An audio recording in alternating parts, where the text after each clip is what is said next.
I wanted to shoot a little video demonstrating Music Player Remix running full screen on the touchpad. As some of you may know, Music Player Remix is a music app for WebOS phones. When I was designing the touchpad version, I wanted to go screen by screen and function by function and really optimize it for the touchpad for the larger screen. And I think I've done that. I think I've created a really nice user experience on the touchpad for listening to music.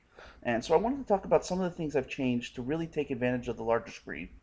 The first one is in-app universal search.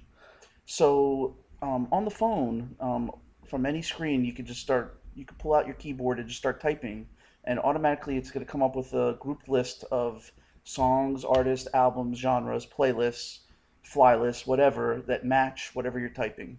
But I want to continue this on the touchpad. So what I did was I added a search button at the top of every screen. So no matter what screen you're on, you're going to have that search button. And what you do is you tap it and you just start typing. And it's going to instantly come up with all your search results, no matter what type of thing it is. And you can tap on a song to listen to it. You can tap on an album to view it. You can bring up your options. You can save it to something to a fly list. You can add it to your faves list, which is on the home screen for one-touch easy access. You can add it to your current playlist, whatever you want to do.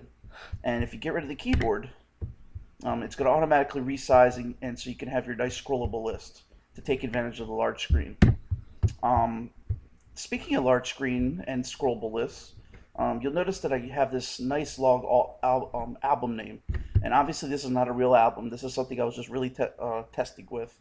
And what this demonstrates is basically that it's going to dynamically take advantage of whatever screen real estate you have, whether it's on a phone all the way up to a touchpad. So if I switch orientations, let me give you a demonstration.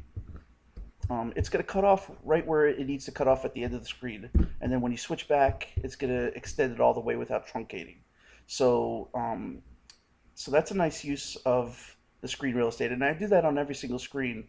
And it's not just a list that I do that with. I do that with in a lot of different cases. Let me give you one example. Let's go ahead and load an album. And for those familiar with the phone version of Music Player Remix, you know that you can download album art from the album list screen or the album song list screen just by tapping on the thumbnail. And so let's go ahead and do that. So we have a nice picture of a cow, very beautiful. And what we can do is we can scroll through all the different album art that we've downloaded from the web, and we can see which ones we want based upon the size and based upon, the way it looks. So what I'm looking for is a nice large one, at least 500 by 500 to look really nice on the touchpad screen. So I'm going to go ahead and choose this one. And so then when I play this album, it's going to go ahead and look beautifully on here. So now that we're on the now playing screen, let me show you that real quick. Um, in the same way that I did on the phone, so on the phone, what I wanted to do is get rid of the little music controls that are at the bottom of every music app that you probably are used to using, and replace them with large tappable areas. So I do this on the phone, but on the touchpad, it really takes it to the next level. So when I want to switch tracks, let me go ahead and load a different list here that has different songs. Oh, that's a good one. This is another test one I was doing. But what I want to show you is how it's switching songs just by switching the album art. But anyways, anywhere I tap here, it's going to go ahead and switch songs. And anywhere I tap here, it's going to go back to a previous song. And anywhere I tap within the album art, it's going to pause and play your music. So it really allows you to easily control your music without having to search for the little itty bitty controls like you have in the stock music app or any other music app you're probably used to using. Another thing that the stock music app doesn't have is a list of your playlists, your current playlist. So if I want to reorder things, I can move rows around and do it that way. Or if I want to switch from scrolling down here and I want to play this song next, I can do that as well. And so it gives me great control over my music. I could also swipe to just scroll through my playlist and see what I'm doing. And I can swipe up to play the song next and so forth.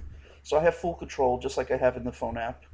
Another change I made was on this button right here. So this button right here brings up a pop-up where you can tweet a song, you can send a song to Facebook, you can save a song to a fly list, you can save a song to the faves. But now the pop-up comes up right down here, so that you don't have to move your hand all the way down here on the large screen. So I can just go ahead and fave that if I want to, and it should be faved. There it is. Um, Another thing is lyrics. Wow, that's a big font. The default font is actually not that big, but if you want to make it big for this nice big screen, you can do that. And what you can do is just pinch and zoom um, the text, and it's going to make it bigger or smaller. I'm going to try to do that on the emulator. I obviously only have one mouse. I don't have a. There's no multi-touch on here, but I can simulate multi-touch. It works very poorly, so excuse this, but it's going to work nice and smooth on the actual device. But let's see if I can do this. There it is. So there's small, and there's large, and you can go anywhere in between. And I kind of like it large on the touchpad, just so you can. It's easy to read, and again, it makes full use of the width of the device, no matter if you're portrait or landscape. And you have your scrubber control, nice and big. You can pause and play your music right here. You can swipe to change songs, nice and easy. You also have your karaoke mode, so you can record yourself singing, so that's kind of fun. Um, so let's see, what else? Let's go back. Now, I talked about expanding everything and making use of the screen real estate.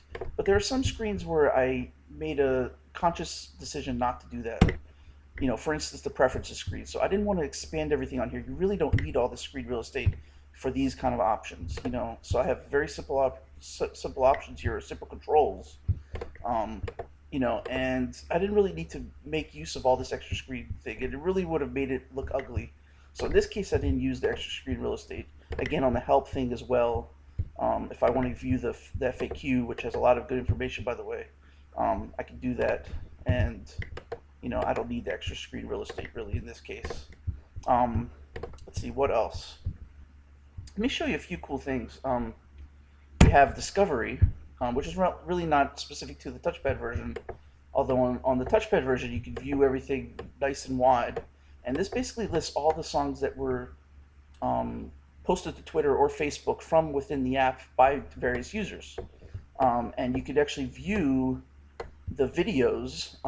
Here's one I posted actually 7 hours ago. You can actually view the videos on YouTube. So let's find an interesting one. Let's see. Smells Like Teen Spirit by Nirvana. That's a good one. And you can bring up YouTube and use multitasking on WebOS and listen to what everyone else is listening to. And it's a great way to discover new music. You have auto lists, where you can generate auto playlists based upon your listening habits. So Oldies But Goodies is a nice new one that I've added recently, where you can listen to songs that you used to play a long time ago a lot, but that you haven't listened to recently. You can do some chart toppers, which are songs you're listening to right now, the top 15 songs you're listening to. You can do a random artist picker. You can do a random album picker. You can do memory lane, songs that you haven't listened to in a while. Tons of different auto lists. And again, looks beautifully on the touchpad. And again, all your various lists look great on the touchpad. Let's see, what else? I thought there was something else I wanted to show you. I did universal search. I did the lists. I did album art downloading. Did I do album art downloading? I think I did. And I showed you some of the other features. Okay, and again, these are faves. I think I talked about that earlier. These are things that you can access with one touch when you first load the app. Um, let me see, and I did the now playing screen. Oh, another cool thing on the now playing screen is when you tap and hold the album art, you get these nice fine-tuned controls, so you can skip ahead or skip backwards by certain amounts of seconds, which is kind of nice. Oops, let me get that back on. And also, you can tap here and actually list the current album, so you can do the album art downloading, or you can, let's go back, or you can tap and hold and go right to that artist. So right now I only have one album from that artist, but if you had multiple albums, you could do that as well. So anyways, thanks for watching. Music Player Remix Touchpad Edition is going to be coming out, or I'm going to be releasing it this week, and then it'll be probably another few days before it actually gets into the catalog. But I wanted to thank you for watching this. I wanted to thank all the beta testers that are testing this on the touchpad right now.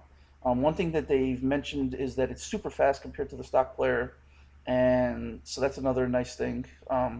And I'll be getting my own touchpad this week. So once I do my final testing on the actual touchpad, I'll be releasing it this week. So look out for it very soon. And thank you for watching.